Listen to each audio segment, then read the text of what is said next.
Fat Moose Comics is New Jersey's best and oldest comic book store. Established in 1982 and under new ownership since 2020, Moose sells a wide selection of comics from every publisher and time period, along with action figures, graphic novels, posters, statues, and more. If you're looking for something and they don't have it, they can probably get it for you. They know a guy. Visit Fat Moose in Whippany the next time you're in the Garden State, and be sure to reach out via the Fat Moose Comics Facebook page. Creator and podcaster Perry Constantine, host of Superhero Cinephiles, has a special offer for listeners of this podcast. Visit percivalconstantine.com/DFK or click the link in the show notes. Fill out the form and then get 2 free novels and 1 free superhero short story. The novels are Vanguard, Heroes Forged, an Avengers-inspired team of superheroes, and Ronin Born, a cyberpunk superhero novel set in a futuristic, fascist Japan. The short story is Omega Knights, Fire and Lightning, a Power Rangers-inspired prequel to an upcoming serial. Take advantage of this offer today, and be sure to catch Superhero Cinephiles on all major podcast platforms. One of the most overlooked entries in the supercanon is the 1988 to 1992 television series Superboy. Across 100 episodes of low-budget syndicated glory, the series transformed in front of and behind the camera. Starring John Hames Newton in Season 1 and Gerard Christopher in Seasons 2 through 4, Superboy followed Clark Kent and Lana Lang from the halls of Schuster University to the desks of the Bureau for Extranormal Matters in Capital City, Florida. Now, it's time to examine the series, its evolution, highlights, and standout character adaptations. These are the Superboy TV Mixtapes. Welcome to Digging for Kryptonite, a Superboy fan journey. I'm your host, Anthony Desiato. This is the final Superboy TV mixtape. Joining me to count down the top 10 episodes of the Superboy series is the Superboy Beyond duo of Tom Gallagher and Chris Jacobson. Chris, you were here not too long ago. We covered the Bronze Age Superboy and the Legion of Superheroes comic book run. Welcome back. Thank you. Good to be back. And Tom, you joined me for a season 1 episode of my George Reeves podcast a while back, but this is your first time here on Digging for Kryptonite, so welcome. Thank you. I'm so excited to have both of you guys here. This is rare. We don't usually do a 3-person recording, but I'm excited for this. I've been mentioning you guys in I think every mixtape episode I've done so far because I so appreciate how you guys have really been flying the flag, or the cape, as it were, on your YouTube channel talking about this overlooked, underrated Superboy show that I now count myself a fan of. I've had quite a journey with it. So I thank you guys for the work you've done. And Tom, let me toss it to you first. For people who maybe haven't checked out Superboy Beyond, what do you guys do on that show? What are the types of episodes that you and Chris have? We try to keep it pretty much as informal as possible, you know? It's just we get together and usually stick on a random episode of Superboy. It's kind of a strange format with our show because we are not watching episodes in any kind of logical order. We just kind of go with whichever episode we feel like on any given day. But yeah, we just keep it very loose. We do a lot of audio commentaries where we literally will just stick on an episode of Superboy. And yeah, occasionally we delve into other Superman shows. Like we did a couple of Lois and Clark things in the past. We've touched on the Ruby Spears Superman animated series. We've done George Reeves a little bit. We've done a little bit of George Reeves, yeah. We've even ventured out of the DC universe, touched on some Star Trek and some Stargate discussions too. You know, we just, whatever takes our fancy any given week, we just get together and discuss it for half an hour to an hour. Yeah, and I definitely encourage folks who have enjoyed hearing us talk about Superboy to go over and subscribe to the Superboy Beyond YouTube channel. I mean, you guys obviously are plugged into the Superboy fan base and you have your audience. One of the cool things about covering it here on Digging for Kryptonite is I have a sense among our audience that there are some folks who do have familiarity with the Superboy show, but I've heard from a lot of people who are like, oh, either they never knew it existed or they never watched it or they never watched it in a long time. So there's all of this other Superboy content that they can dive into, and I encourage them to do so. We're here to count down the top 10 episodes of the Superboy television series.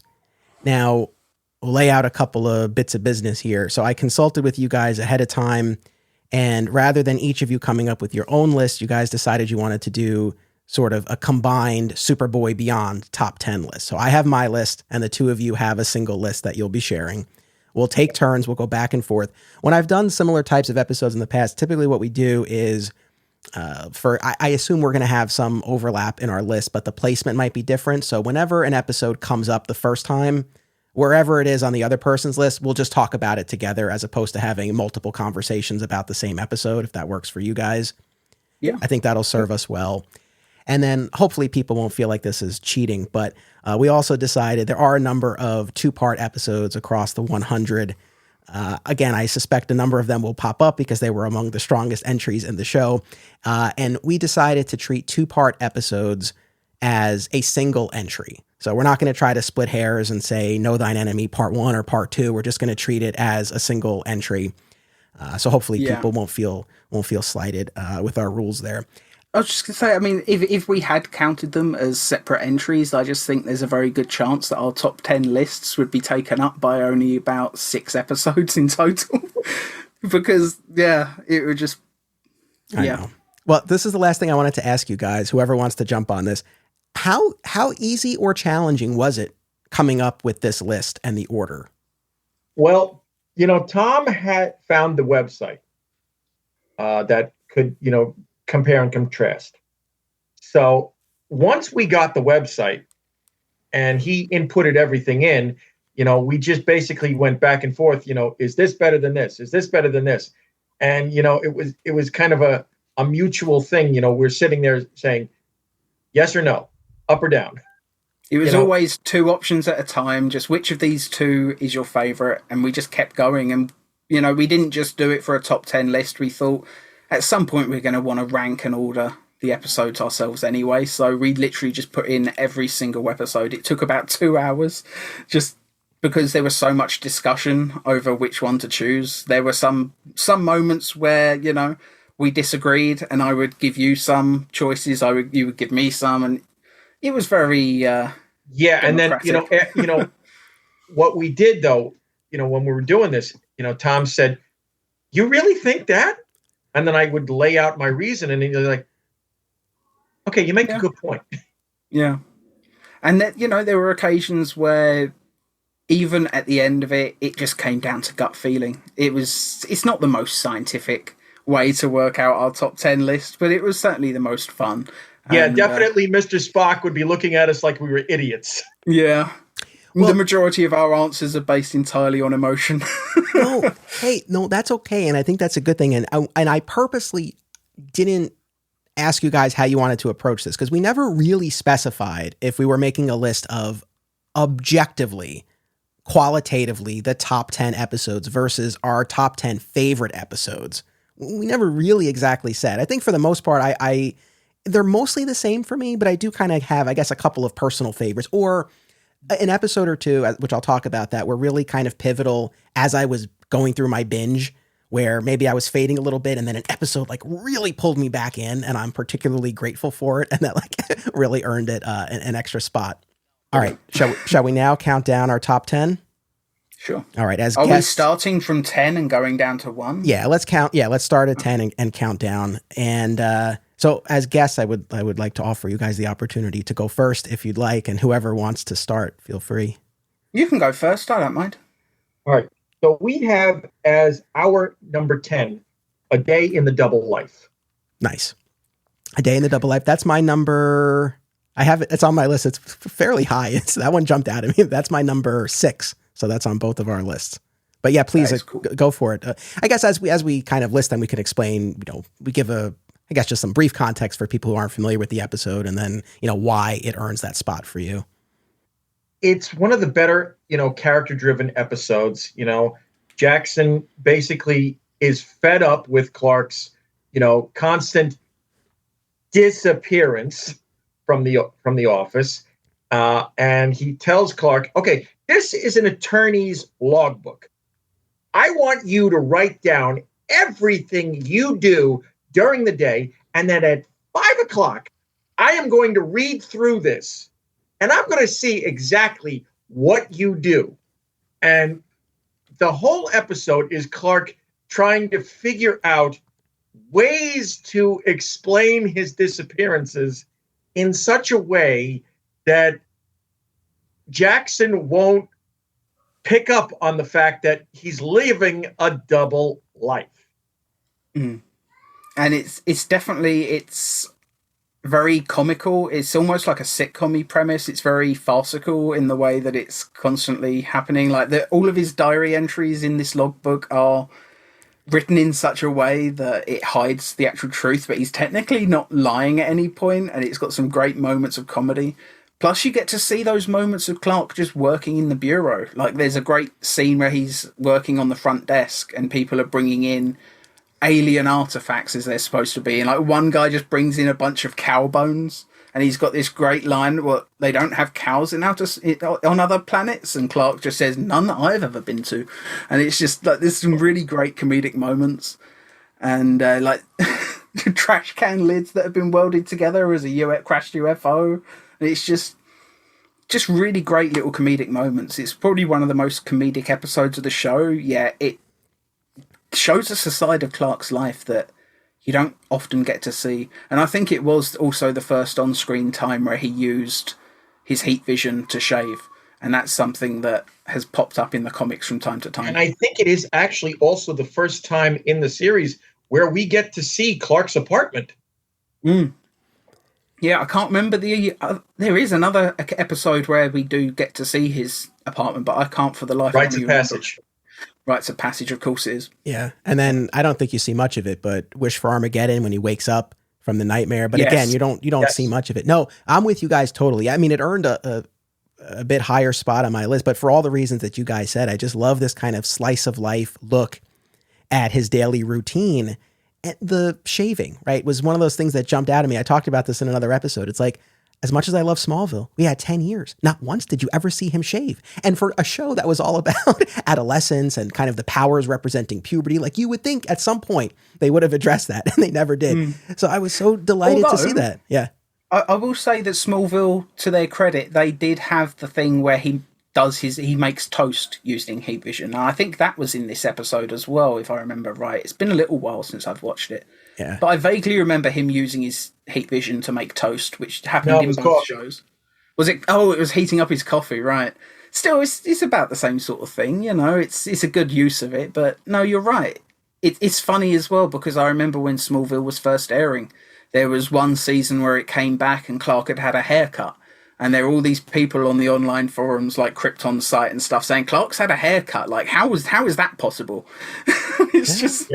Martha Kent must have gotten through so many pairs of scissors just doing that. Like, no, exactly. But yeah, just to see his home life in the Superboy episode, just to see his home life, his daily routine, like you said, all of these entries that can have a double meaning. Like he helps someone who drops their groceries and then he misses his bus. And so he flies to work. And what does the entry say? Found alternative means of transportation.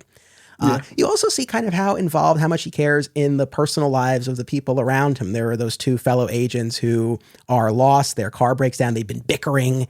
And when he tracks them down as Superboy from afar, you know, he's recognized that there's this chemistry, this sexual tension between them. And he uses his super breath to blow one of them a little bit closer to the other. And then they connect and they kiss. And it's very nice. And I talked about this before in another one, you know, a very bittersweet ending too, where he has these tickets to a benefit. He's asked, as Clark, he's asked Lana to go with him and they're going to meet at the club. But then another disaster happens. And by the time he gets there, she's gone.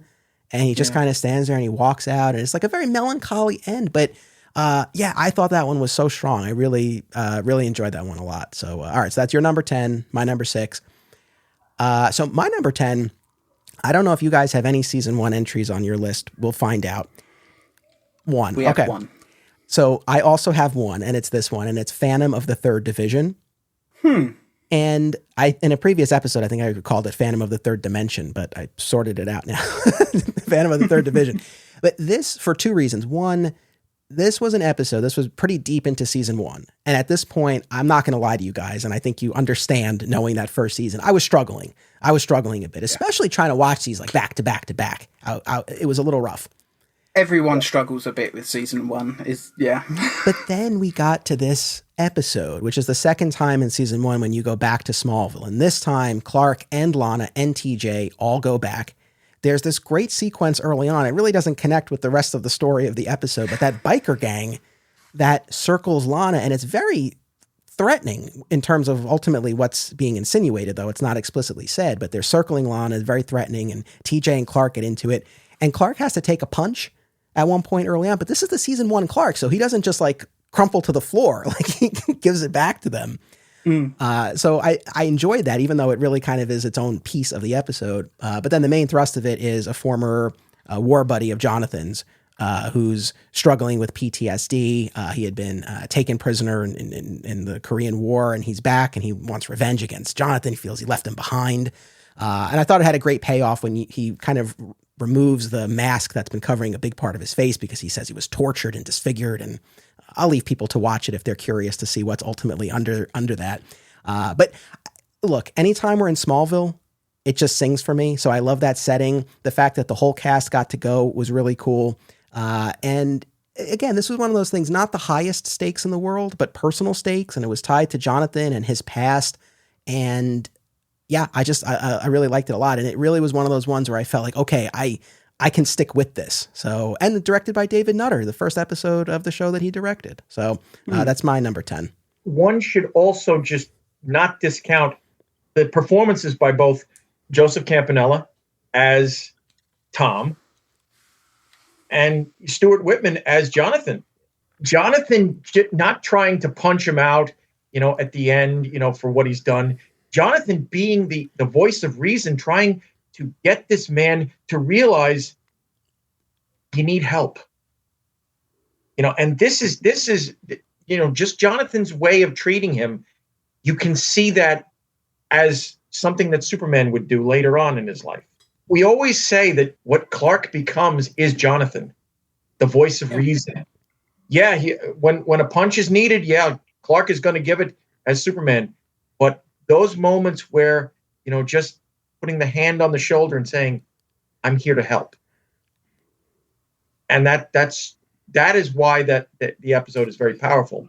Absolutely. It's one of those episodes that we consider it to be underrated. I don't think it's even in our top 50, to be honest. But it's mostly because one of the things that you put on your reasons for liking the episode, the biker gang, is actually our least favourite element of the episode. It's funny because we had a YouTube comment a few weeks back that was just basically asking, if we could rewrite and redirect any episodes from the first season, which ones would you do? And Phantom of the Third Division is actually the one that I chose. And basically it was just a repitch. We had flashbacks to the actual war. I threw in a whole separate side plot where it turned out the people that were torturing them in the war were white Martians, and it was just it's fan fiction, so we can go wherever we like. That episode's on our YouTube channel. People can check it out if they want. But yeah, we both really enjoy that episode quite a bit. It's typically not one that we hear talked about very often, though. It's one of those underrated episodes, I would say. Yeah, no, totally. And I think your rewrite would definitely make it a more cohesive narrative, jettisoning the biker gang for those war flashbacks. Like, I don't disagree with that, but I put it on here. I wanted season 1 represented, and I would say that was probably my favorite. I mean, no, that was my favorite of the first season. And also, like I said, kind of the personal side of this, where this was pivotal in my watch, where I was like, okay, there's something here for me. So yeah, that's my number 10. What do you guys have for number 9? Number 9 for us is our season 1 episode, which is Revenge of the Alien. The Alien solution was kind of a turning point for the show, and while we love the Alien solution, just because before that, Superboy just basically only fought gangsters. That was basically it, gangsters or Lex Luthor. There wasn't so much supernatural or cosmic threat going on, and that was the first step into a more comic booky thing. Although saying that, we just prefer Revenge of the Alien because we've got that central performance from Stuart Whitman, both as Jonathan Kent, but also as the possessed Jonathan Kent, aka the Alien. And there were just some really well acted and well directed moments in that, like when Jonathan is in the car with Lana and they're driving through like the Everglades, I guess it is, since they shot in Florida. And literally just, he's not even really saying very much, but just the way he looks at Lana, like he just has this look in his eyes. And that was just even to this day, I just think that's one of the best performance moments in the show. I just think Jonathan Kent in that was just terrifying. Yeah, and just Lana's look, the look on her face, the fear, because, she's grown up with this man. And now he's giving her this look that almost makes her think, oh my God, is he going to R-word me? Yeah, it's dark. It's so dark and twisted in that moment. And it's just Stuart Whitman, man. Like, I mean, the man can act. Yeah. Listen, I'll never say no to more Jonathan or Martha Kent. And while I wish the show had gone to Smallville more, I mean, this is an instance where they brought the Smallville to Schuster University. And no, that definitely stands out. I definitely can recognize that as that turning point in the first season. And yeah, what a great choice. Not only do you get that performance, but just in terms of raising those personal stakes. I mean, yeah, they could have made it, I don't know, TJ who was possessed, but this adds a whole other layer. Yeah, it adds a whole other layer. And I agree with you guys totally about the quote unquote Jonathan and Lana side of it, because like this is someone she knows, she trusts, and then to have this growing suspicion that knows that something's off here, really added a lot. And since that's the only season 1 episode on the list, we should probably give a couple of honorable mentions. There's episodes like Hollywood that I think are fun for the whole time travel element, going back in time. That's just a really fun episode. Meet Mr. Mixus Pitlick isn't the best episode, but still, it's the first live action Mixie. That's sometimes episodes I think make it higher on our list just because they were firsts, And of course, don't forget Luthor Unleashed. Yeah, I mean, that was a direct adaptation of Luthor's origin from the comics, so that was kind of amazing. Something they'd later do with Bizarro as well. Well, on that note, that leads me right to my number 9. But as far as other season 1 honorable mentions, you think I'm crazy, but I really, the Fixer grew on me. That's Fixer a fun grew episode, yeah. We like that one. For what it is. Lex fixing basketball games and Superman serving as the referee, and Clark telling the referee who Lex bought off to pound it, to get out of town, take the money that Lex gave you and leave, start a new life. This is great. It's grown on me. It's a really fun episode, and we know that Michael Mano, who played Leo, Lex's right-hand man, that's his favourite episode of the show. Apparently that's just the one that he had the most fun with, mostly for the scene where he and Lex get blown into the fountain, just purely because he says that it looks pretty empty, that's area that they were in. But apparently literally just off screen, there was something like 100 students watching. Apparently it was just one of the maddest days of production, and you just, I just think it's great. And it's a very sly side of Clark as well when he uses the super breath, and he's very pleased with himself. Some honorable mentions, no doubt. I agree definitely about Hollywood as well. But as far as Luthor Unleashed really being that direct adaptation, on that note, my number 9, you might be surprised this isn't higher, but this character is represented elsewhere on the list. But Bizarro, the Thing of Steel, the episode that introduces Bizarro in season 2, is that on your guys' list?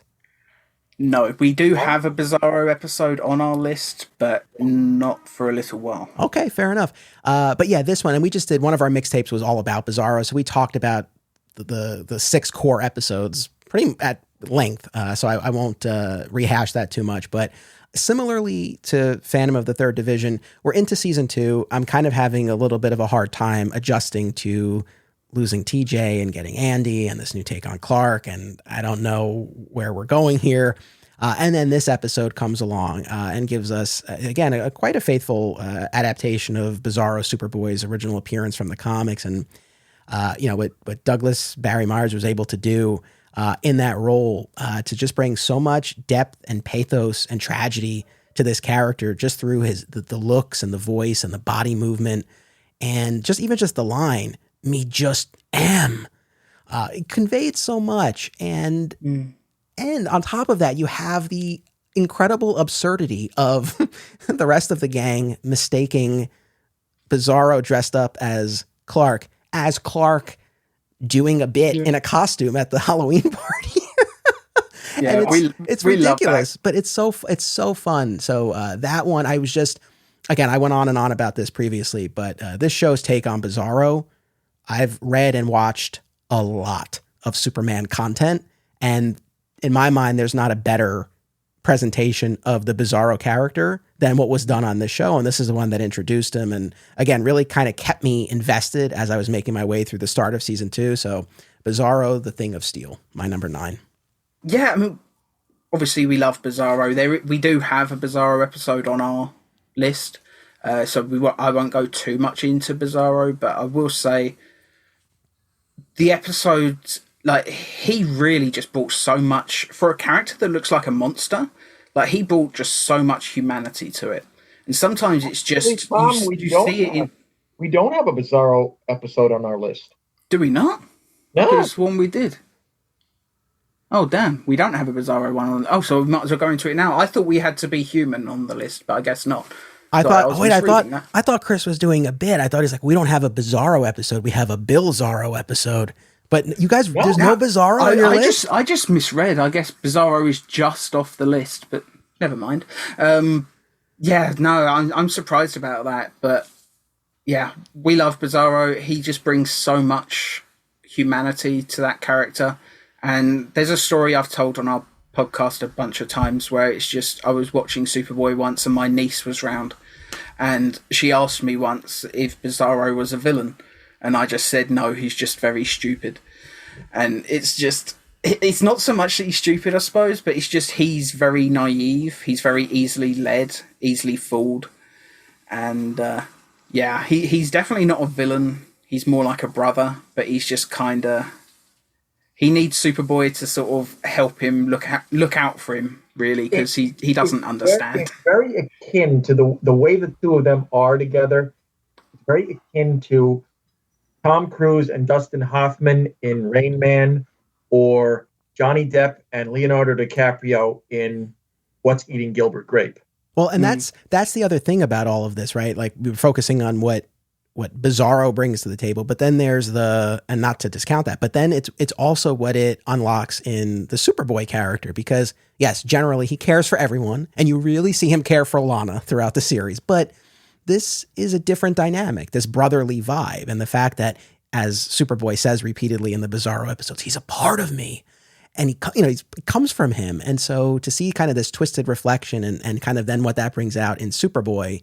And the other thing, we talked about this in our Bizarro mixtape, but the choice to bring in a different actor as opposed to Gerard doing it in makeup, and specifically when we get to Be Human, which I have more to say on later, but when Bizarro becomes human and you actually get to see Douglas Myers without the makeup as opposed to Gerard, like, that's such a great choice, because it then, I mean, on the one hand, I think Myers deserved the opportunity, but also the fact that you don't have to deal with split screen or Gerard acting opposite a double, and because you see that in Roads Not Taken and it works well enough, but not to the extent that you get in those Bizarro episodes where you have the two of them physically together in that scene. It just kind of brings it to life in such a different way. So I mean, the show's Bizarro was amazing. So yeah, that's my number 9. So what do you guys have for your number 8?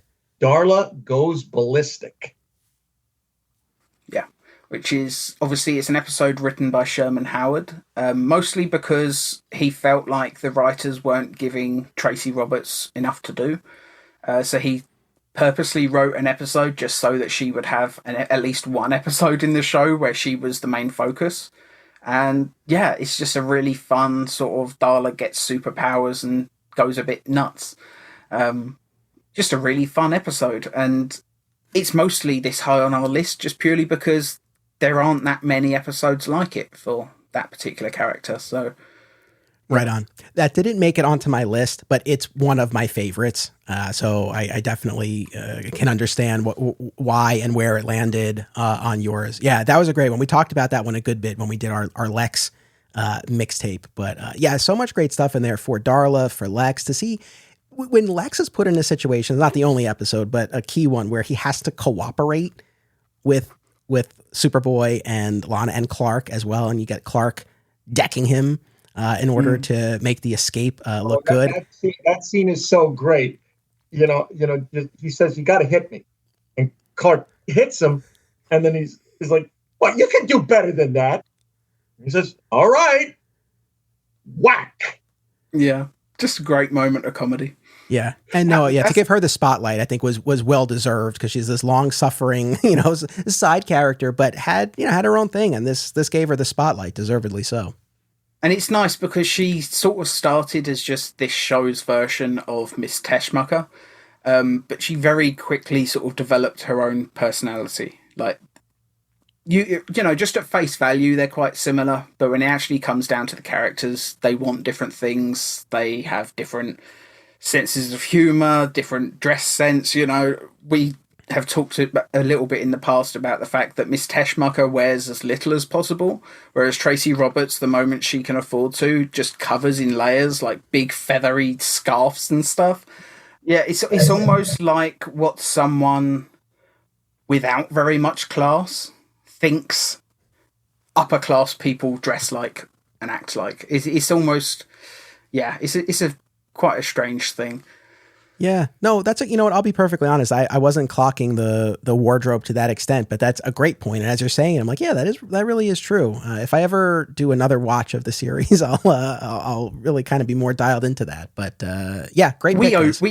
We overthink this show to such an extent. You do a podcast about it. That's the point of this. I say this all the time whenever we're talking about stuff and I'm on air. I'm like, I know I'm overthinking it, but it's like, that's what we're here for. I mean, you're engaging with it. We would have run out of content a long time ago, I think, if we didn't. So yeah. No, that's a good thing. All right, my number 8 is the season 3 episode Standoff, where the bureau crew is held hostage at the bar by these 2 escaped convicts, and Clark can't use his powers because he has to preserve his identity. And I know Lois and Clark would do a similar version of this with the Fly Hard episode in season 1, which I was very familiar with, and I was curious to see the Superboy take on it. And it was so good. I mean, just to have, again, essentially a bottle episode where you have them kind of all confined to this one set. But it was great just to see Superboy, Clark specifically, challenged in this way to try to save them without revealing himself. There's that great moment that I talked to Gerard about when Clark is on the ground and he's getting kicked, and he has this moment where he rolls his eyes, and then he's like, all right, fine, I got to go along with this. He's like, ow, ow. So those moments of humor. Yeah. And then the kicker to this whole thing is, well, actually, even before that, the other thing I liked is that one of the guys has this whole redemption arc where his heart wasn't fully into this. He wasn't as far gone as the other one, and they're kind of able to get through to him. And the other guy takes everyone out except for Clark, who's left with the primary, the ringleader here. And the guy's like, all right, you're my ticket out of here. And you just see this change in Clark where all of a sudden he's as calm as can be. He's like, I don't think so. And the guy, goes to grab him and, kind of grabs the shirt, and all of a sudden the shirt rips and he sees the S, and he's like, is this a joke? And he's like, you're the joke, pal. And Superboy just clocks him, which as a George Reeves Adventures of Superman fan, anytime there are fisticuffs, I'm delighted. And so to see this was great. And then the kicker of, his identity now has been revealed, but he quickly changes back into Clark and ties himself up at super speed. And when the police come in, this guy's raving like, he's Superboy. And he just seems like he's insane. Oh, it was so much fun. I love that one. It's a really fun solution. Just the scene when the cops come back in and they said, well, what about all the gunshots? He's the worst shot ever. I know. It was so good. It is absolutely one of my favorite episodes. It did only make number 22 on our list, unfortunately. But yeah, it's just one of those really great episodes where it's almost one of the things that we talk about with Superboy a lot is that we wish that the episode's running time was the full 42 minutes that shows like Lois and Clark or Smallville had, just because so many of them could have done with being twice as long. But this is one of those few episodes where I think it's perfectly paced. I wouldn't have wanted this one to be any longer. I think it's exactly what it needed to be. It's about as close to a perfect episode as you can really get for this show. The only thing I would have wanted, and again, keep in mind, this is probably partly the Smallville fan in me, but, Clark displayed a lot of bravery throughout that episode. Not Superboy, but Clark in protecting everyone, including Lana. And I know she runs over and she hugs him at the end, but I wanted one more conversation between the two of them about what Lana makes of the heroism he displayed in that episode. But that's it. Otherwise, no, I agree with you. I think that's an instance where that and A Day in the Double Life, like those are a couple where I really feel like that runtime was perfect and they were able to accomplish what they needed to. Other times I am with you a lot where I feel like, hey, maybe we could have lost a couple of these other episodes and some of the other ones could have had more room to breathe. So yeah, I hear you guys. All right. So that was my number 8. So what's your 7? Mind Games, which is it's another Sherman Howard written episode. It's funny how they both were one after the other, but yeah. Superboy and Lex get trapped in a lead mine and they can't get out. And they sort of have a heart-to-heart and learn a little bit more about each other in the process. And it's just a really fun character study. And again, it's another bottle episode, really. And it's a very good one. Yeah, I mean, two of the best sequences in it. I mean, first, them realizing that it's a lead mine. And then saying it right in unison, it's a lead mine. And then Lex having to entice Superboy, by saying, come on, who's going to stop the bad guys? Oh my God, what am I saying? And then the end of it, when Lex leaves the kryptonite and he's walking away and he says, I'm going to hate myself in the morning for this. Yeah, the fact that at the end of it, he has a second opportunity to kill Superboy and doesn't take it because maybe he's grown to respect him very slightly more by the end. Yeah, it's just a really fun character story where you get to learn a little bit more about Superboy's personal goals and wants for the future, and you hear a little bit about Lex as well. Granted, a lot of what Lex says should be taken with a pinch of salt, because I'm pretty sure he's talking out of his arse the majority of the time. I think he's just trying to roll Superboy up for a lot of the episode, but there are definitely moments here and there where you can tell that he is being honest, and you don't get that very often with this particular version of Lex. So, yeah. Appreciated that. Plus, it was the first mention that he had a sister with Lena, who we would later see in No Line Enemy. First appearance ever in live action of Lena Luthor. Maybe the first outside of comics appearance ever. I don't know. Was she ever in an animated show, as far as you know, Chris? I just watched all the Filmation Superboy ones, and she was not in there, at least. Right. Was she ever in Super Friends? Maybe. No. Okay, so maybe this is the first ever appearance of Lena Luthor outside the comics. She got a mention in this episode, and then later she actually appears. So yeah, just another first that this show has, It keeps doing that, doesn't it? So yeah, I love this episode. This is actually number 4 on my list for the reasons you guys laid out. And we also talked about it at length when we did our Lex episode. So again, I don't want to belabor the point, but yeah, definitely such a strong episode. And look, it says a lot that I enjoyed this as much as I did, because talking about these parallels and connection points to other Superman media, Smallville did the episode Nemesis in season 6, same type of setup where you have Clark and Lex trapped underground, surrounded by meteor rocks. And there, obviously, we had years of this personal, deep friendship that fell apart, and there's all this water under the bridge and bad blood, and there was a lot for them to kind of work through. Here, there's a little bit less, but they were able to do a lot, and just the two of them being forced to have these heart-to-hearts, and everything you guys cited was really, really particularly strong. And this was one, Mind Games was one that I liked the first time I watched it, but in rewatching it, I really appreciated what Sherman Howard did in the script. There are a lot of moments that are very deft, and I enjoyed it a lot. So that's actually my number 4. So my number 7, right, that's where we are, is the season 3 episode. We're still in Lex territory here, Body Swap, where Lex and Superboy switch bodies.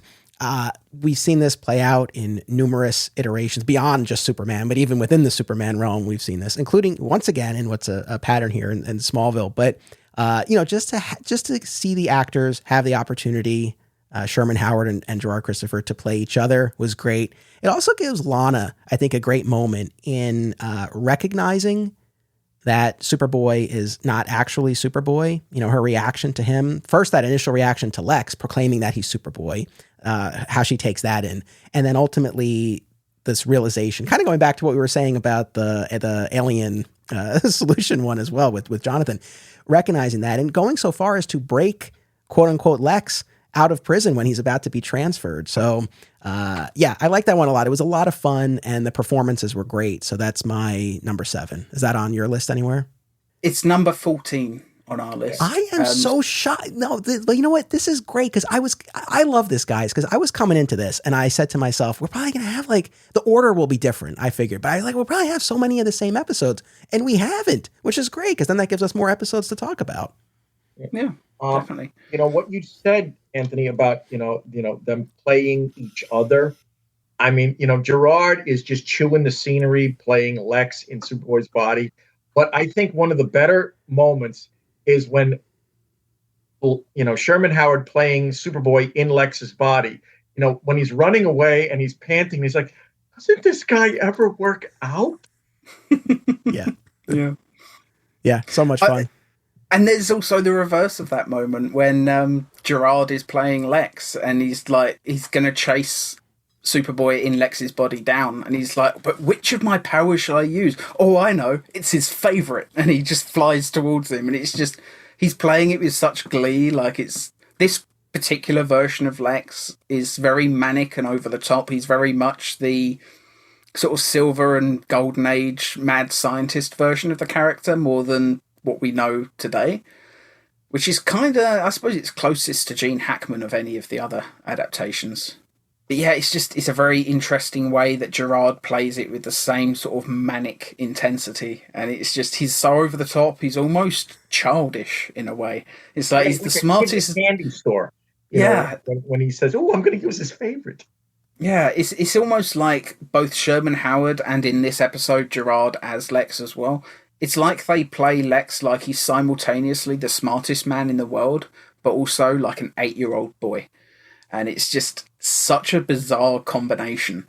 And it's completely different to, let's face it, season 1's Lex. Like he had apparently he didn't just have plastic surgery on his face. He had a complete personality change at the same time.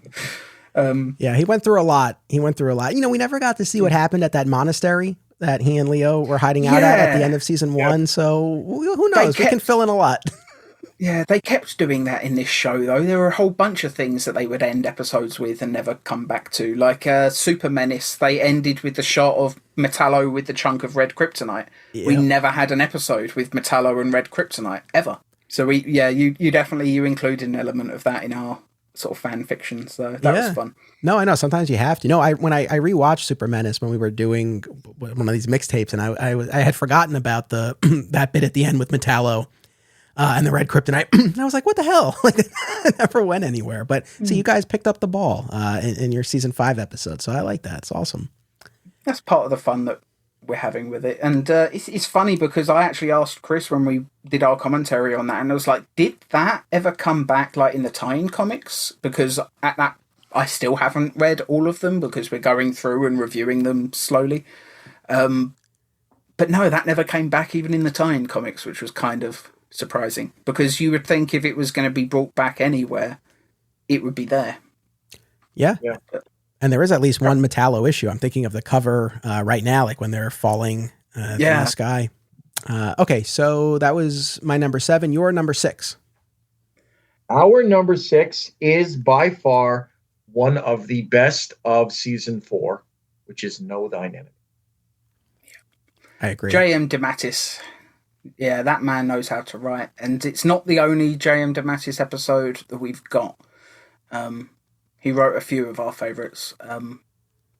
Just a great episode, isn't it? It's just if Mind Games started off the whole journey into discovering who Lex actually is deep down, like No Thine Enemy is the episode that really brings it home. Like that's the Lena Luthor episode. That's the episode where we get a version of Lex's childhood. Although Chris and I think that there's a good chance he was probably lying about certain details because or over exaggerating it, Yeah. But I tend to view those 2 episodes as, grief. The stages of grief. We've always talked about, the stages of grief, and this is his, anger. His sister is gone. The one person that he always tried to protect, and he couldn't protect her from this car accident. But he doesn't seem to pick up on the things that Lana picks up on, the fact that she faked her own death to get away from Lex. Everything that he's doing is because she did this. Yeah. Yeah, they're amazing. I mean, guys, it's number 2 on my list. That's my number 2, Know Thine Enemy. I loved this pair of episodes immensely. And again, we talked about them a lot, but yeah, for anyone who just needs a quick refresher, Lex really has gone off the deep end after the apparent death of his sister, the only person he ever really loved, and he's going to detonate this nuclear weapon and wipe everybody out, and leads Superboy to this decoy lab that has all of these discs containing his memories, and Superboy plugs himself into this program and essentially gets to relive Lex's memories in Lex's place. And so you see this abusive childhood at the hands of his father. And so it's fascinating on a number of levels, including the fact that you get the injection of the post-crisis origin story for Lex, kind of blended now with this pre-crisis iteration of the character that we've been talking about, right, that you have on the show here. So there's that. But then also the thing that one of the things I love about this is that it's Superboy in those memories, because it gives Gerard something to do, but also it's one thing if you just see Lex reliving his memories, but it's more than that, right? It's Superboy getting this insight into why Lex is the way he is. And the scene that I mentioned before and that just really sticks with me is when Lex is taking a beating in one of the memories, and in the real world, Superboy's crying, like tears are coming down his face. So just to kind of get that insight into the horrors that this adversary of his went through. It's such a great pair of episodes. Know Thine Enemy, real standouts. Yeah. And it kind of reminds me of, this channel that I watch on YouTube, The Casual Criminalist. And, Simon is always talking about, where these serial killers come from. And one of his rules is don't F up your kids. And this just proves it. Don't F up your kids. Yeah, it's definitely inspired by real world things like that. And it's interesting that it's not just a glimpse into Lex's childhood. It's also an attempt by Lex to actually corrupt Superboy in some way. Because, let's face it doesn't even really end until Lana stops Superboy from recreating the murder of... I don't even know what Lex's father's name is in this show, so I'll just call him Lionel. But... I mean, pre-crisis, Lex's father was Julian Luthor. Right. I don't know if he's ever named in this episode. No, he's just Mr. Luthor. Yeah. But it's interesting that you almost have to wonder what would have really even happened if Superboy had killed Lex's father in that recreation, because surely just the memory of knowing that he still made the decision to do that would haunt him for a while. Yeah. And, just what Lex says, earlier in the episodes, he says, his last thoughts will quite literally be of me. Yeah, it's just a really interesting episode. And even just, it's well directed. The cinematography is great. It's a very surreal looking episode. It actually, this is probably a strange movie to compare it to, but it reminds me of the hell sequences in Bill and Ted's Bogus Journey. Just the way the camera angles are used, it's a very surreal sort of nightmarish quality to it. And let's face it, Superboy didn't have the biggest budget, so by shooting it that way, they managed to do a hell of a lot more with probably what was very little in terms of resources. So I just have to applaud it for that. Directed by Brian Spicer, who would go on to direct the Mighty Morphin Power Rangers movie. Yeah, that is always the thing that I point to as what Brian Spicer is most known as, because I loved that movie. Right on. As a kid, yeah. Yeah. No, it's Ivan Ooze, yeah. Well, look, I mean, that's the thing with this, and I know I'm making a lot of Smallville comparisons, but it's like whether Lex comes from poverty and suffers primarily physical abuse at the hands of his father, or he comes from the utmost wealth and suffers the emotional and mental abuse of his father. Either way, it's this absence of love, right? That then makes him incapable of truly loving in the future. And it's tragic and it's heartbreaking, but yeah, to really see it play out like this, they did a great job with it. Really, really tremendous. It's also a pretty massive retcon because in season 1, Lex very clearly comes from money. And we know from that interview with Scott Wells that his backstory for Lex in season 1 was basically that his father is the richest man in the world and that he's basically just a spoiled, bored, rich kid. And he's really only doing these criminal things because he's just bored. Completely different take to what happens later. Like that version of his childhood does not mesh at all. But maybe you could argue that season 1's Lex was pretty much lying about everything and just living off the life insurance policy or whatever. So last week, Michael Bailey and I came up, and he spearheaded this, so I'll give him all the credit, came up with that headcanon where the season 1 Lex, it was really just all a cover story, all an act, right? That he was putting on, that he came from wealth. Because in that Fixer episode, he says, like, I had a very, very wealthy father. So, but yeah, we took it as like, yeah, it's just this cover story. He maybe was able to take that insurance money and invest it and, expand his financial fortune. But yeah, obviously not what the show intended, but I think we can do some mental gymnastics and try to reconcile and marry the two versions of Lex. I mean, especially in the Roads to Hell episodes, because on essentially that Earth where there is no Superboy, why does Lex still have Warren Eckworth's face? So we've had to, retcon that maybe he met Darla, as Scott Wells, and she says, well, why don't you get plastic surgery, look like this guy, take his place, and then we can steal all his money. Yeah, we pretty much have to come up with explanations like that, don't we? Yeah. And let's face it, there are moments in the show that go to disproving these headcanons. Like Leo says that he and Lex have known each other since they were kids. So Leo would know if this is just a cover story that Lex made up or if it was true. And that's probably one of the reasons why he had to eliminate Leo in season 2. We reference the television series Smallville a lot around here, and there's one Smallville rewatch podcast that's always at the top of my queue. Always Hold On to Smallville, hosted by our pal, Zach Moore. Zach and his guests bring tremendous insight, passion, and humor as they discuss each and every episode of the series that ushered in the renaissance of superhero TV. Listen to Always Hold On to Smallville wherever you get podcasts, and keep an eye out for the other shows under the Always Hold On to banner, including Arrow, DC's Legends of Tomorrow, Superman and Lois, and Star Wars. Aw Yeah Comics celebrates and promotes everything that is wonderful about comics, toys, artwork, and the joy they bring to people. Visit them in person at one of their 3 locations, Harrison, New York, aka my local comic shop, Skokie, Illinois, or Muncie, Indiana. If you have kids and have been looking for a family-friendly store, look no further. Join Aw Yeah for exciting events, including creator signings, how-tos, and more. Visit awyeahcomics.com and follow Aw Yeah on social media for more. Their name says exactly how they feel about it. Say it with me now. Aw yeah. Filmmakers and movie fans alike should be sure to attend these film festivals: Brightside Tavern in Jersey City, Hang On to Your Shorts in Asbury Park, Point Lookout on Long Island, and Round Reel in Bloomfield, New Jersey. Take it from an alum of 2 of them. Submission information for filmmakers, as well as details about the festivals, can be found at filmfreeway.com. Follow the festivals on social media for news about events, discounts, tickets, and more. Also, listen to the Hang On to Your Shorts and Cullen on Film podcasts, available via a shared universe network. Anyway, should we keep going? Yeah, no, but it's all fascinating stuff. So that was your number 6, right?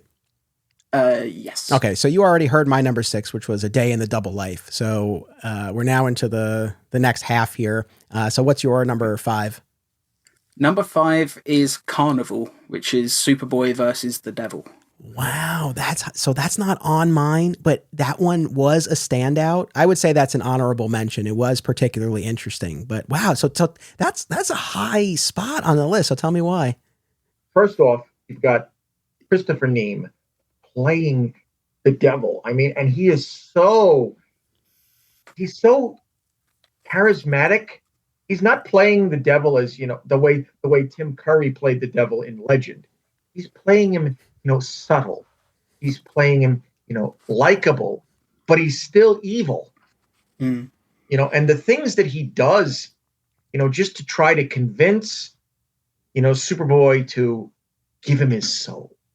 Yeah, he keeps trying to corrupt him with the various 7 deadly sins, doesn't he? The very last one being pride, and it's just a really interesting, an interesting way to approach the story, because you have this earlier plot with that guy that's working for DeVille, and you just have this whole sequence where he's trying to goad Superboy into really beating the tar out of him. But it's just over and over again. It's test after test after test trying to corrupt Superboy. And it's quite a simple thing. I just think the location setting of just the carnival itself is really great. It's a really nice setup. It's a nice set. Like, it's well shot. There's that excellent flying shot where he comes down flying and just flies through the crowd. And supposedly that was the most complicated and expensive flying shot in the entire show. Apparently that took them like a full day just to shoot. It's just one of those episodes. Plus, I love the scene with the Hall of Mirrors where they're going through that and there's all the various mirrors, and it's just a really well shot, well paced episode. And it's an interesting an honorable mention should be put in here for Greg Allman as the thug. Yeah, I wouldn't say he's one of the best actors in the show, but he does put in a very serviceable job. Yeah, at least as far as in the end when he's holding Lana hostage.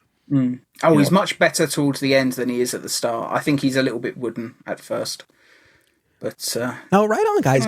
Good pick. Here's the thing, and my audience knows this because I've talked about it for years now. I've never gravitated towards the more supernatural stories for Superman. I really couldn't even tell you why. It's just the personal preference. And looking at these 100 episodes, we have multiple Dracula episodes, there's a werewolf, we have multiple hauntings and possessions, we have Yellow Perry. They go to that well a good number of times, and I would say more often than not, they didn't really grab me, but this was one that did. For the reasons that you guys laid out. It was particularly eerie and just kind of intriguing in a way that I don't often find the more supernatural type stories.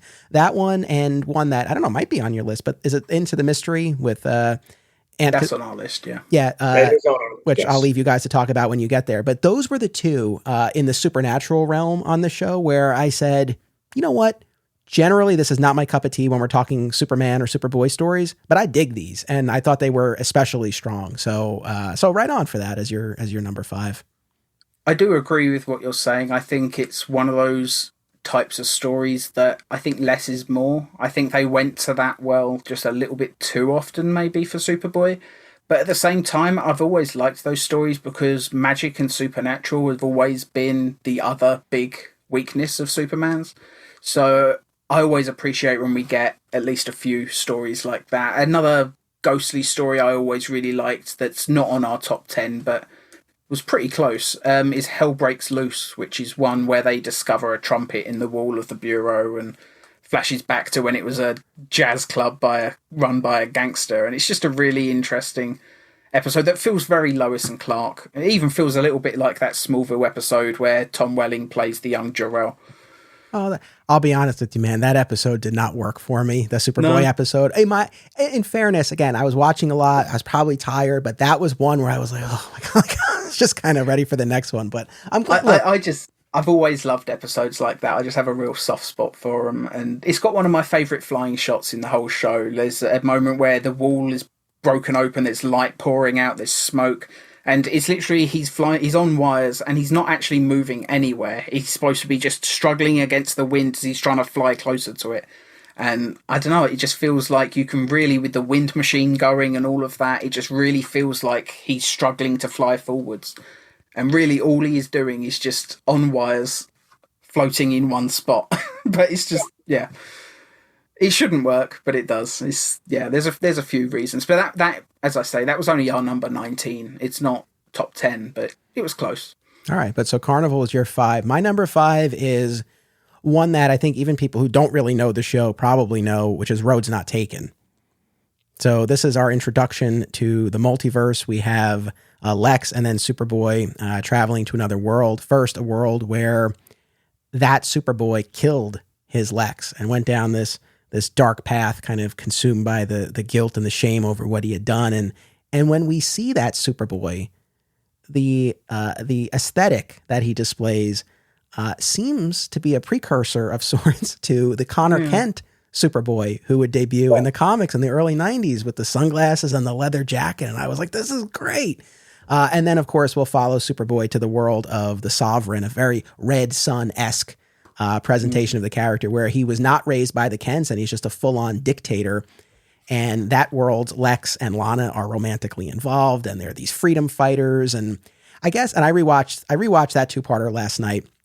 And I guess, anytime I think you can show the character different versions of himself, it's interesting, to see kind of what comes up. And in terms of what they chose here, I like that you get the one flavor of the other Superboy who is very close, like they're pretty parallel, but they had this moment, right? And they talk about it, this moment where both of them wanted to kill Lex. The only difference is this one actually took that step, whereas our Superboy didn't. My headcanon on this, and it kind of draws a little bit from the headcanon of, a Lois and Clark episode, where it's the episode where Tempest deposits Lois on that alternate Earth that has no Superman. And the reason why there is no Superman is Jonathan and Martha died early. I have a sneaking suspicion that the reason why he took the plunge and killed Lex on this Earth, maybe he's dealing with grief from just having lost Jonathan and Martha. Maybe. In fairness, because it's like, otherwise it's simply just like the title says, right? Road's not taken. It's just a different choice. But I kind of like the idea of trying to put something behind that to account for it. So I'm on board with that. I mean, I've always looked at it more as Road's Not Taken Part 1. It's about a Superboy who lost hope, essentially. Whereas Part 2 is more about a Superboy that never had hope in the first place. And it's just showing just how important that optimism is for this character. Because, I mean, Superboy, the dark version in Part 1, even says at one point, like, it's all hopeless. Like, this hero stuff is outdated. And it's just, this is what the Earth would turn into if he let himself believe that. And, it's very much just a snap decision, making diverging timelines and stuff like that. But what led up to that decision, I think Chris is right. I think there's probably some circumstance, something else that was different that just made him do that choice. But and the fact that then it's just headcanon. Our Superboy is able to inspire that hope anew. And that alt Superboy once again dons the traditional costume and helps stop Lex and Winger and ultimately retrieves our Superboy from the Sovereign's Earth as that kryptonite blast is fast approaching. So he has his own arc, that guy. But I mean, and Tom, going back to your YouTube video, just kind of this idea of the show breaking this ground. We've seen the multiverse maybe too much in various media over the years, especially recently. But this was, I feel like this was ahead of the game. Now it's such second nature. I think even for actors who don't have background in the comics, it's like it's in the shows, it's in the movies, multiverse, different versions. But I can only imagine what was kind of going through all of their heads as they were approaching this, since it was so new and different. I kind of want to say that maybe Gerard watched, Star Trek, and saw the Mirror episode and that's how he was looking to portray, the Sovereign in that episode. Because, before that, the only multiverse that we'd had was on the Super Friends, which was animated, and it's just, Superman's a criminal. But we really never had anything that shows what Superman would have been had he, decided to take over the world, because it would be so easy for him. And there's little moments in that episode that show exactly the kind of world we have. You look at it and the technology is very retro looking. There's no TVs. There's just radio addresses. It's very 1940s, Nazi Germany-esque in that. There's also a lot of like French resistance sort of parallels, isn't there? It's just, the French resistance just in general. Yeah. Right down to the beret. Like I think Lana's even wearing a beret.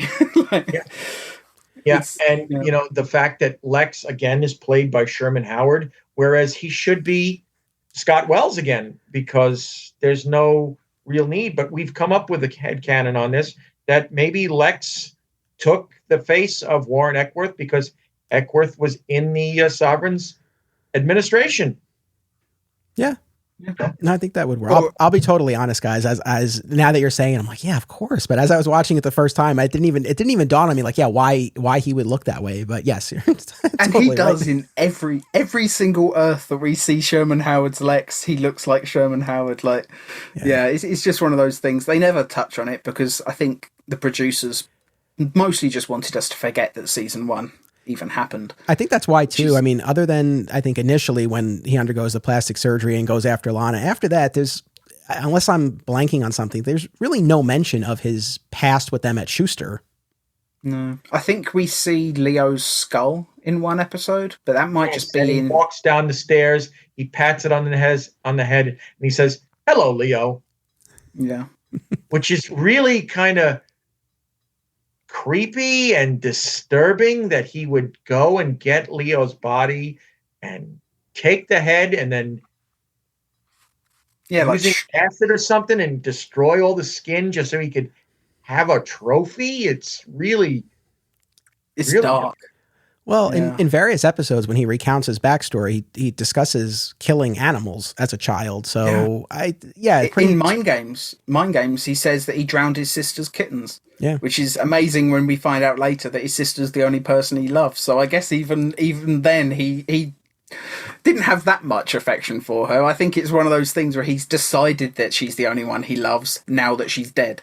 I think before that he probably didn't really care very much.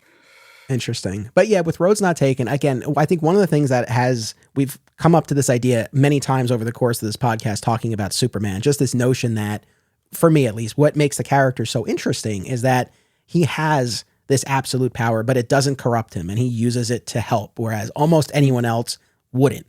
And so when you look at these two episodes, to see what happens when a Superboy or Superman breaks the trust that the people have placed in him to use that power responsibly, like that Superman killed and crossed that line, you see the effects that has. And then in the Sovereign's world, a Superboy who just full on abuses that power and establishes himself as this totalitarian leader. So, I mean, I think it just kind of highlights, again, what makes our version of the character so unique and special. So, there is one other thing that should be pointed out, in all the classic comics, pre-Crisis, it was established that Clark and Lex grew up together to a certain extent. In the Sovereign's Earth, that's the only time we ever hear that they did. Yes. Yes. I know Lana has that line about ever since we were growing up together. You're right. I know that jumped out at me when I rewatched last night. Yeah. That is, I think, a pretty solitary instance of that. Yeah. Yeah. It does make me wonder whether Scott Wells' Lex actually was from not from Krypton, from Smallville. Like it genuinely, like, we've had no reference to it in any other episode, but it would make sense because Lex already is, like, even by episode 1, like Jewel of Tetracal, Lex is already after Lana. And it's just, there's clearly some history that went on before the show began. And it's just, I'd have to imagine that's where it's placed because I can't see it working anywhere else, personally.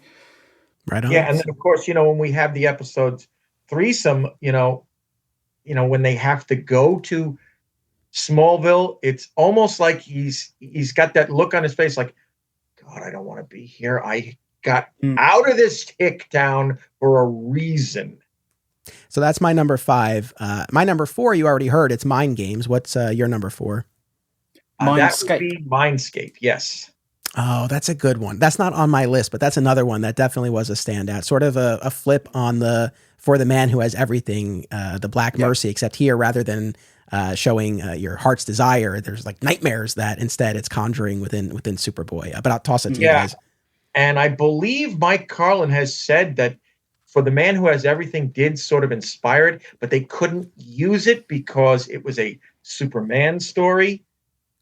And, you know, our headcanon is this is a Black Mercy, this thing that is kind of degraded. It's almost like the plant itself has started to rot away and turned into just this green slime. Just, apparently it still has some power, but it's in some way corrupted. Or maybe it's just, you know, part of a different species of the same plant or something. Maybe there's a, you know, like there's green Martians and white Martians. Maybe there's a white Mercy out there somewhere. Who knows? But yeah, it's just one of those really fun episodes. I think the cameo from Lex Luger, the wrestler, as the new Superboy, I think is just priceless. Chris and I have often talked that if we ever do a Nuclear Man episode of season 5, we'll probably have Lex Luger as our new Nuclear Man. Yes. Just because they look so alike. We've also toyed with the idea of bringing in none other than Dolph Lundgren as the Nuclear Man. The fact that we don't actually have to approach these people. Yeah, man, sky's the limit. Yeah. Look, this Rocky fan is on board with Dolph. I like that. You'll like our Jon Stewart then if you're a Rocky fan, because that is Apollo Creed himself. I'm loving this, guys. What I loved in this was in the nightmare where his identity is revealed.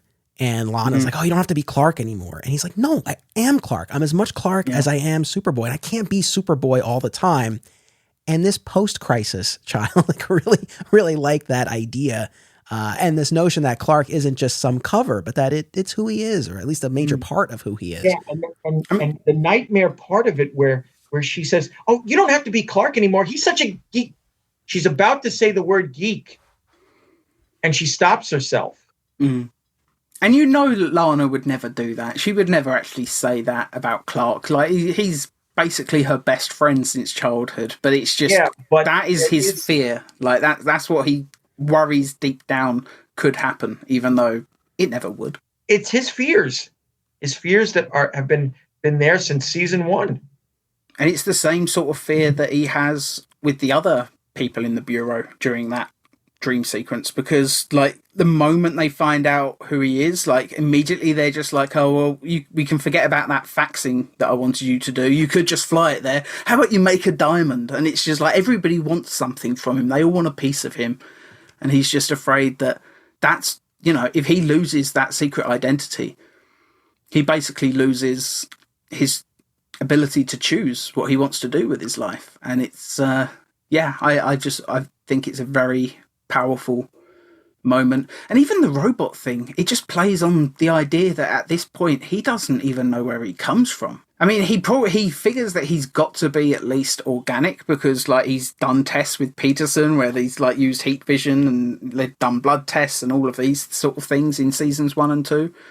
But it's like, so he knows at the very least he's probably an organic life form, but beyond that he knows absolutely nothing. And another thing in this episode, since they lost the memories of Jor-El and Lara's imposters from the George Lazenby episode, this is basically the first view we have of someone from Krypton. Like, it might be Jor-El, it might not. You know, I think he does have the S on his chest, but he looks so different to Lazenby, who is supposed to have been designed to look like the real one. You don't even really see the face. His hair is completely different, though. So yeah, it's all in shadow. You know, the two people who are his parents. He doesn't even see them. True. Yeah. But Mindscape, excellent pick, guys. All right. Like I said, you already had my number 4, which was Mind Games. So we're into our final 3 here. What's your number 3? Wish for Armageddon, which is the not Vandal Savage episode, even though it's basically Vandal Savage. Yeah, and written by Gerard Christopher, where you have this immortal being, right? Not Vandal Savage, but kind of akin to that, who just wants it all to end, is tired of living, and utilizes supernatural means to exert this control over Superboy in an attempt to try to bring about nuclear Armageddon. Yeah, I mean, it was a particularly interesting one, and I know, and you know, Gerard talked about wanting to delve more into the kind of geopolitical sphere and kind of examine the question more about what Superboy would or could do, what his role could potentially be in world affairs. And so this definitely gets us into that territory. It didn't make my list, but it is a particularly interesting one. There's also something very interesting here. The actress who's playing the Russian commander at the beginning of the episode, at the base that he's attacking, is Mila Jovovich's mother. Huh. Oh. I did not know that. Yeah, when she and Mila came over to this country, her mother was an established actress in Russia, but she got blacklisted, and her films were not being shown in Russia anymore because she defected. And she ended up having to work as a domestic in, Hollywood homes. And, one of the homes that she was working with, I think, was Francis Ford Coppola. And he found out who she was, and he says, "Why aren't you acting in this country?" And she says, "Well, I had to make a choice here of, put food on the table for my daughter and myself, or be an actress." And he found her work, and this was one of those things. Brilliant. Yeah. All right, that's a great one. My number 3 is the Rebirth 2-parter from season 3, where Superboy thinks that he has inadvertently caused a death in one of his saves, or in the process of apprehending these criminals, and decides to stop using his powers and give up the Superboy identity, and he retreats to the farm. And I enjoyed it so much. Ultimately, of course, you find out that he wasn't responsible for that person's death at all, but rather the bad guys had killed him and planted him, and bought off this witness to claim that he saw Superboy's actions cause this death. So Superboy is ultimately blameless in this. But for most of the story, he thinks that he accidentally caused a death, and again, decides to stop being Superboy, goes to the farm. And I've talked about this now in multiple episodes, but the scene with him and his parents at the dinner table, where he's like, essentially this question about going back to choice. And it's like, every time I choose to save one person, it's not saving someone else. And Martha's like, people don't expect you to do everything. And he's like, don't they? And you really feel the weight of this and the responsibility of it, and him wrestling with whether or not he should even do this in a way that often you don't get to see. And even going back to the first season of the show, and we've talked about this, where again, he's just kind of ready to become Superboy. He's on the phone with Martha. She's like, "Are you going to become Superboy now?" And, he just does it. But this I appreciated, because you really got to see more about the why and how it weighs on him. And the scene in the field with Martha in the next episode. We always get the moments with Jonathan, and we love them.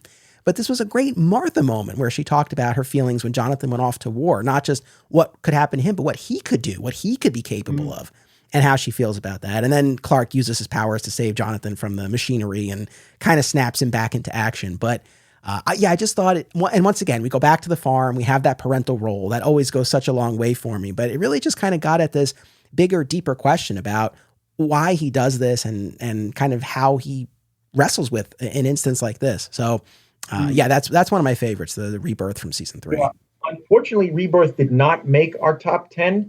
It's actually our number 20 on the list. But, you make some excellent points here. And, especially, the fact that we got to see more of Martha being, the voice of reason. Because, at that, when they sit down to dinner, Jonathan starts it off with saying, it is because you are who you are. And that's what forces him into saying the things that he says, and who is that? I could go off, there's a fire up in Canada right now, and I could go and save that. But there's some oil workers on a platform out in the ocean. What do I do? He's very much filled with doubt, over what he can and cannot do. And just that sequence when he finally comes back and he goes and he rescues Lana, and he hears everything, and he says to Mr. Mayor or Mayo, and he says, "Are you telling the truth?" He's almost putting on the Batman, persona, being very, very, very intimidating and threatening.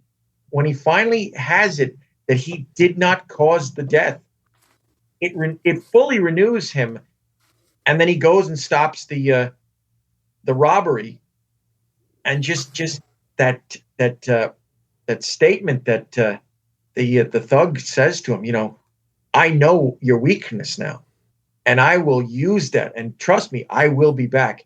He realizes that he's telling him the truth, but it's not affecting him anymore because he realizes, yes, some people are going to die because I can't do things, but I have to do everything I can to help everybody as much as I can.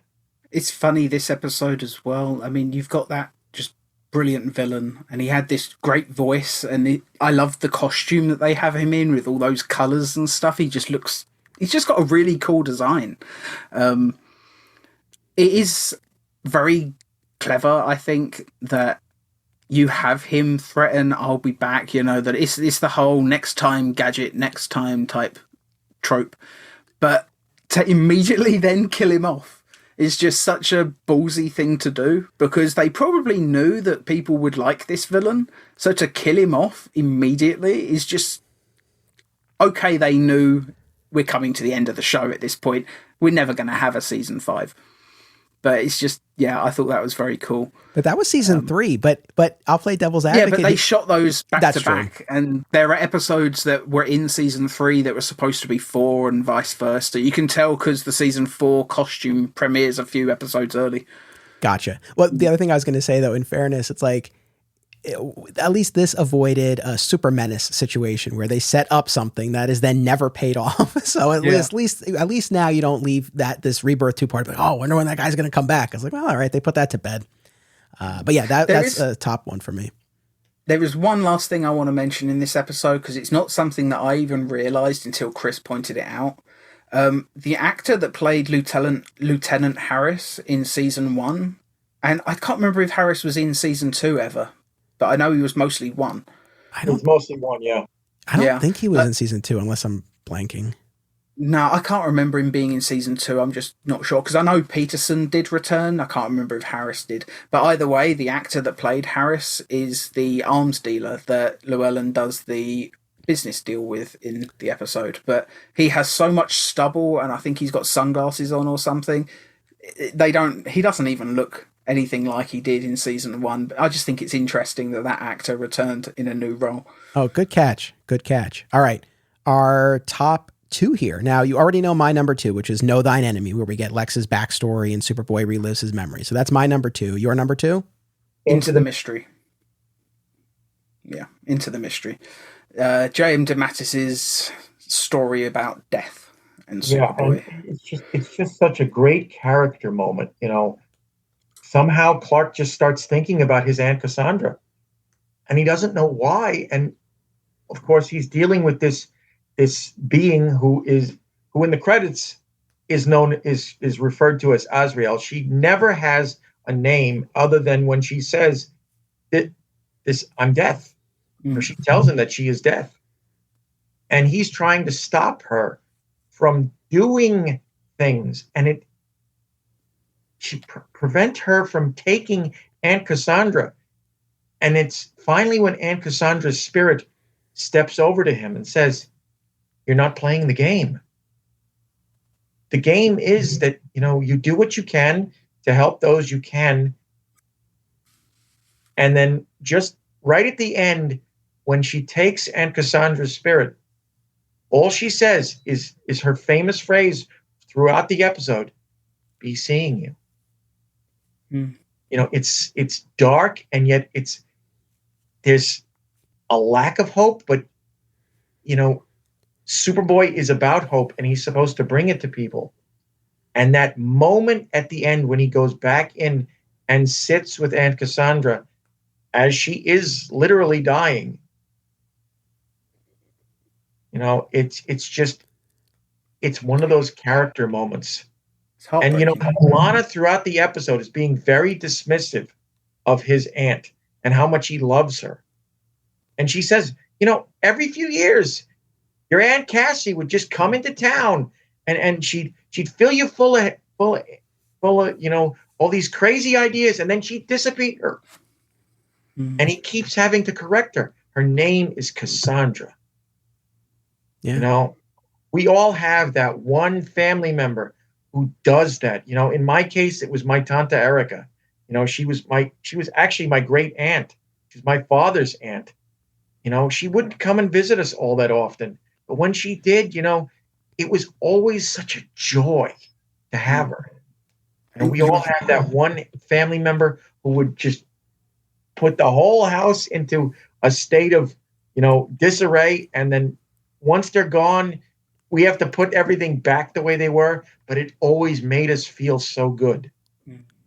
And that's one of the things about this episode. As you say, it's very dark. He has to learn a very distressing lesson. But there's something oddly beautiful about the entire thing. And the fact that death is personified as this beautiful woman surrounded by light is just the complete opposite of what you would necessarily expect. It's not the Grim Reaper in the dark cloak with a scythe, It's a flute-playing beautiful woman who bathed in light. It reminds me a lot of that episode of The Twilight Zone with the old woman and the police officer played by Robert Redford.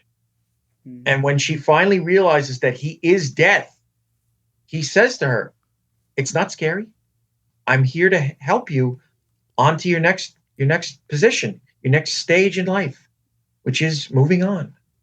Yeah, it really is a beautiful episode. I mean, this was one of those ones that, again, going into it, I didn't know if it would resonate, although seeing the writing credits definitely inspired some hope because I've long been a fan. And this was another one that I was really blown away by just how tragically beautiful it was. And yeah, Chris, to your point, I mean, everyone's kind of written off the kooky Aunt Cassie, but you see through the flashbacks and through the present day as well, this deep bond between the two of them. And what I like too was interesting, whenever we think about the Superman or Superboy story, obviously we go to the Kents in terms of his upbringing, but it was interesting too, this other angle of there was another relative, there's another person in his life who was kind of there to help at least pose, if not answer, some of these deeper questions about life that he was wrestling with as someone who was so different.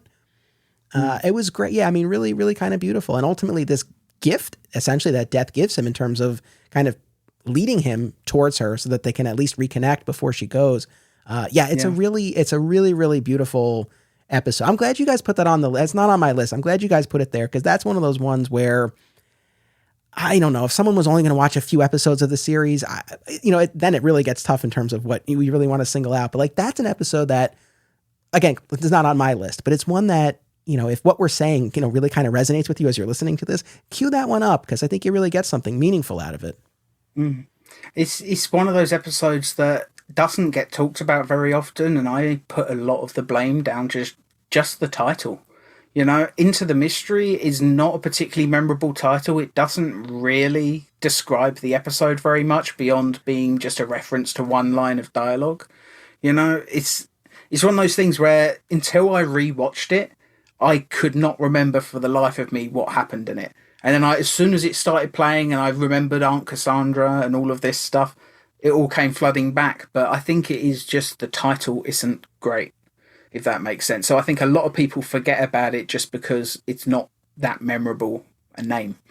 Yeah, and a lot of my feeling for this episode, comes from just the fact that, I lost my mom 10 years ago. And it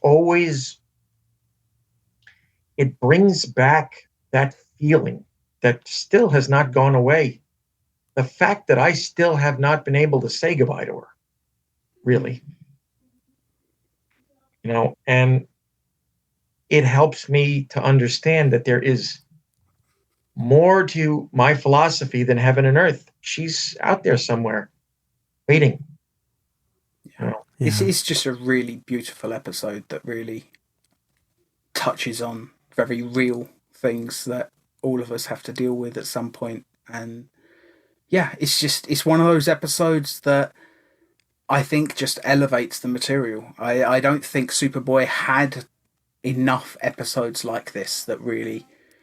I wouldn't have wanted every episode to be like this, but I would have liked maybe one or two more, if that makes sense.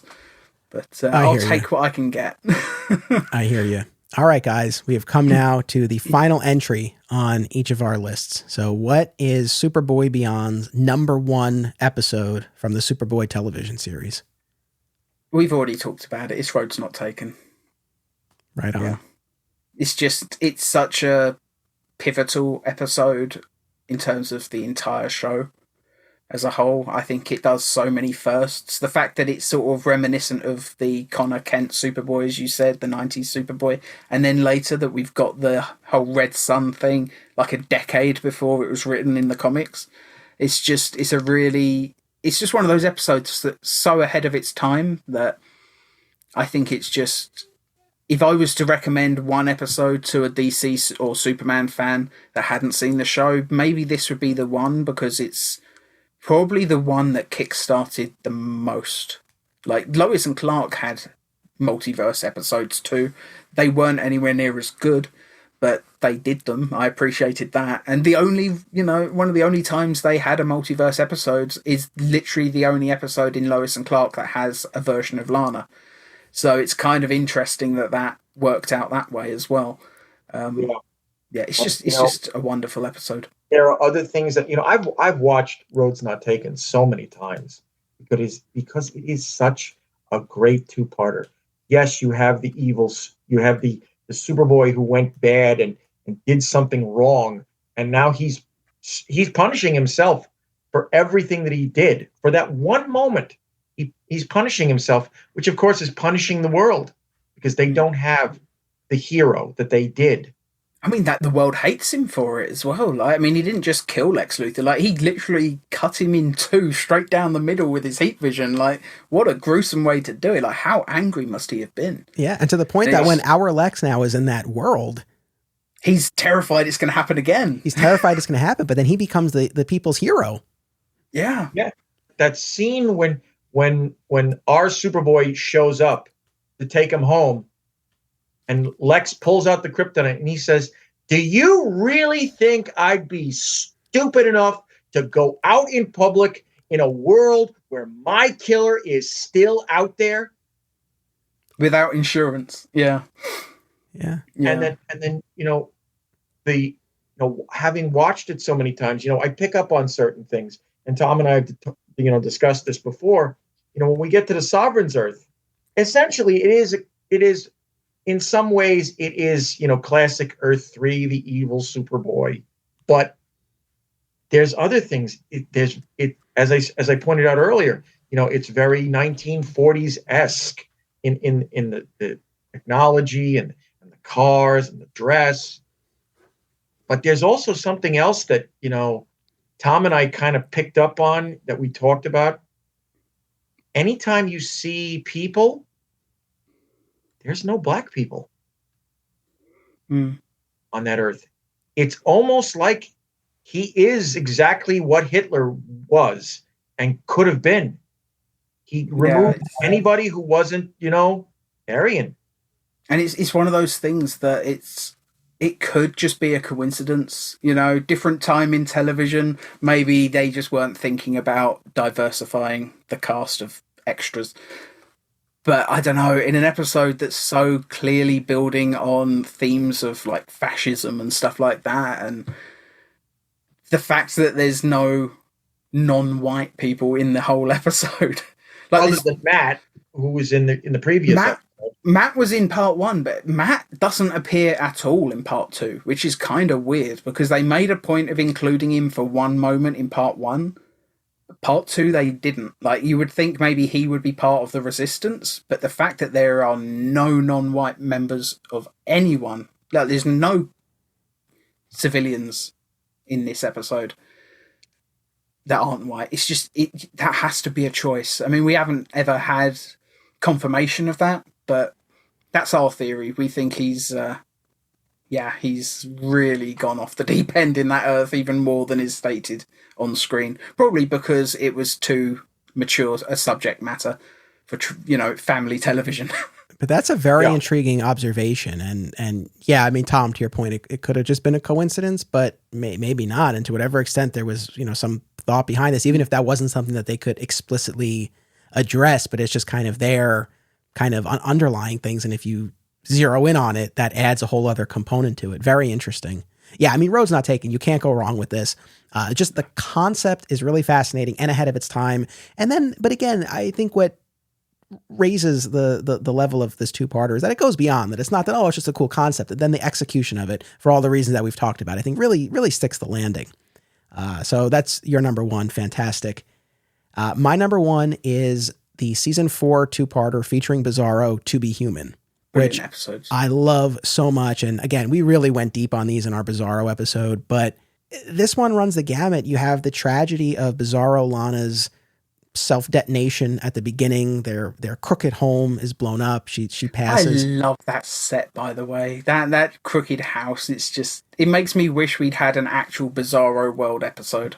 Yeah, I know. I'd say, man, well, it's funny. I've never really loved Bizarro World as a concept, but if it had been on Bizarro World or just more in that house, I would have been really happy. And just the burnt toast and the runny eggs and, everything that's just the clumpy milk and it's all just perfect for them. Wrong. Coffee that just appears to just be motor oil. Yeah. But, you start with that tragedy and then this hope in the form of this procedure that Bizarro is going to undergo. There's this transfer of some sort of energy or brainwaves or data from Superboy to Bizarro, which sort of, kind of rewires his brain and allows him to think clearly. And then he undergoes all of these skin grafts and education and learns, and he becomes human, as the title suggests, and goes by the name Bill Zarro.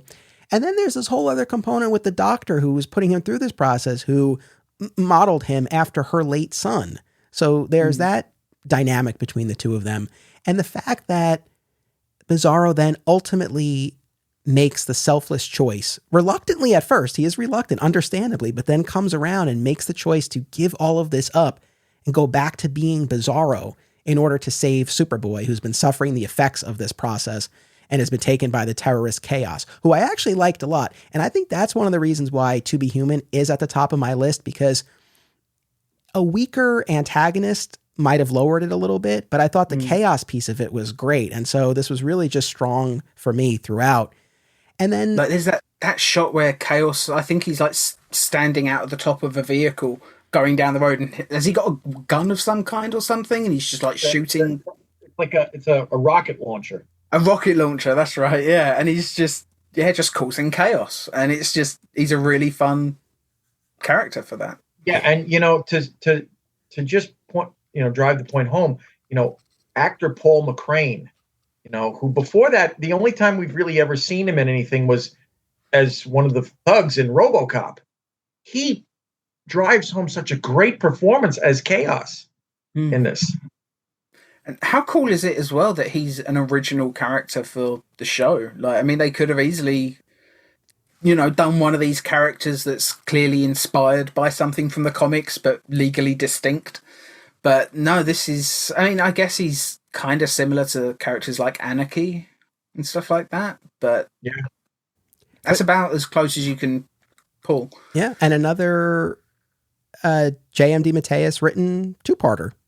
Right. Yeah. So he really just brought it. Again, the level of pathos and humanity here was on full display. And then the cherry on top of all of this, which I love, is that at the very end, when Bizarro's back to being Bizarro and he's about to leave and the doctor stops him, she's like, "Where do you think you're going?" And sits him down, and they continue their lessons as he's learning the alphabet and trying to sort everything out. And I just thought it was a great, throughout all of those Bizarro episodes, we've had all this talk about, you're my brother, you're a part of me. And to see Superboy reach out initially during that time of Bizarro's grief after Bizarro Lana's death, but then to kind of stay with him and all the way through the end here as he's continuing to learn, even though this process has been undone. And more than anything, I think the core fundamental idea of what it means to be human, right? That it's not what he looks like or how he speaks or how he thinks, but it's that core. And it's that core that allowed him to make that selfless choice to go back to being the way he was to save Superboy. I love it, man. That's my number one, To Be Human. It is such a powerful two-parter. I'm sorry that it didn't get as high on our list as it should have, but it is such a great two-parter. I mean, you've got so many things going on, and yet it's all tied together. And I love, and Tom and I have pointed out, that as Bizarro, each episode with Bizarro, he it gets less and less likely that you're going to be able to manipulate him. And it just proves it right here when Chaos tries to manipulate him, when he rips off his fake face and he shows that he's just as deformed as Bizarro. And he says, "We're brothers." And Bizarro just says, "Me only have one brother." And he pops him in the face. Yeah. Just a great moment. Yeah. It's Bizarro it's amazing that it's very much the Frankenstein story, you know. It's like people always think of Frankenstein's monster as, you know, scared of fire, causing problems, arms outstretched, just a monster, basically. But that original story, like, it's the story about a monster becoming a man. Like, he gets progressively more human over the course of that tale, and by the end of the original Frankenstein, like, he's basically as human as it gets, to that point where even Dr. Frankenstein himself has basically devolved into a monster. So actually the monster's more human than his creator at the end. And it's just, I don't know, it's one of those things where this story, it pulls just the right elements from, like, the inspiration that it had, and it's just beautifully told. Well, I thank you guys so much. And again, I'm very pleasantly surprised that our lists were as different as they were, because again, it's always great to get different perspectives. And I think for people who are listeners of this podcast, who are not as familiar with the show, now we've given them, we had some overlap, but, you know, close to, I don't know, 15 or so episodes for them to try out if they're curious. And I think they'd be well served with any of the ones that we talked about here today. So I thank you guys very much. I encourage everyone to go check out the Superboy Beyond YouTube channel and subscribe and watch your commentaries and your season 5 pitches and your rewrites and your interviews. Is there anything else that either of you want to say before we sign off? I do just want to say, don't feel discouraged in any way by the fact that our top 10 lists are different, because I also did my top 87 list on my own, and my top 10 is completely different from our shared top 10. So I don't even agree with myself. So it's one of those things. Plus, because we've watched every episode so many times, there are episodes that we used to hate that we have now come round on, and vice versa. There are episodes that I used to consider among the best that I'm no longer so keen on.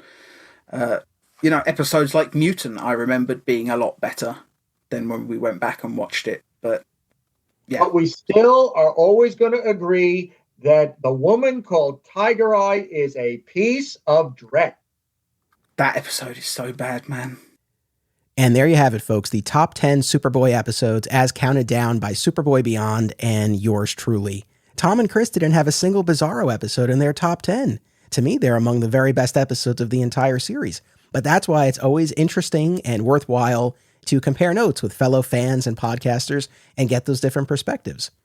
I actually spoke with Tom and Chris for another 20 minutes or so, all about Superboy generally. We talked about the Superboy television show fan base, comparisons to Lois and Clark and Smallville, and we also pondered that all-important question, whatever happened to the Clark Kent of Capital City? So you can hear the rest of my conversation with Tom and Chris as a bonus segment on next week's episode. And speaking of next week's episode, our main segment features a surprise interview with a mystery guest that you will not want to miss. If you have been tuning in for any of our Superboy coverage, and especially our coverage of the Superboy television show, again, you don't want to miss next week's episode. So I hope you tune in and enjoy. Until then, as always, it's about what you do. It's about action. This podcast is an affiliate of BCW Supplies. The next time you need to restock on comic book bags, boards, boxes, and more, be sure to use promo code FSP to save 10% on your order. That's FSP for Flat Squirrel Productions. It helps support the show too. Be sure to check out our sister podcast series, Another Exciting Episode in the Adventures of Superman, an episode-by-episode breakdown of the classic George Reeves television show, available wherever you get podcasts. Please join us on social media, become a patron, and subscribe, rate, and review today. Links are in the show notes. Thank you all.